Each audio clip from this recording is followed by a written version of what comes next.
ஆட்சியாளன் IAS academy சார்பாக வணக்கம். நம்ம போன வீடியோவில் அந்த TNPSC group 2 group 4 MHC SI constable எக்ஸாமுக்கான மாடல் டெஸ்ட் 1க்கான ஆன்சர் கே பார்த்தோம். இதில் டிஎன்எஸ்டிசி அதாவது தமிழ்நாடு போக்குவரத்து கழகம் அவங்களுக்கான தொழில்முறை திறனறிவு தேர்வு அதாவது பார்ட் சி, இதில் ஒரு 5 கொஷின்ஸ் இருக்குது. அந்த கொஷின்ஸ் மட்டும் உங்களுக்கு நான் சொல்கிறேன். போக்குவரத்து காவலர் ஒருவர் சாலை விதிகளை மீறிய இருசக்கர வாகன ஓட்டி ஒருவருக்கு அபராதம் விதிக்கப்பட வேண்டுமெனில் கீழ்காணுபவற்றுள் எந்த ஒன்றின் அடிப்படையில் அபராதம் விதிப்பார்?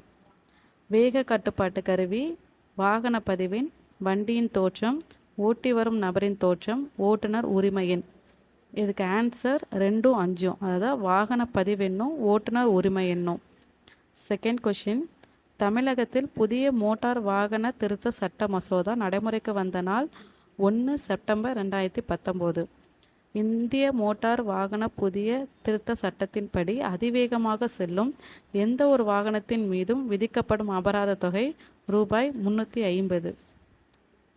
வாடகை வண்டிகளின் பதிவு குறியீடுகள் நம்பர் பிளேட் வண்டியின் முன்புறம், பின்புறம் மற்றும் பக்கவாட்டில் அமைய வேண்டும். சொந்த வண்டி வைத்திருப்போரின் பதிவெண் பலகையில் நம்பர் பிளேட்டில் என்ன கலரில் இருக்கணும்? வெள்ளை வண்ண பின்னணியில் கருப்பு வண்ண எழுத்துக்கள் பொறிக்கப்பட்டிருக்கும். நன்றி.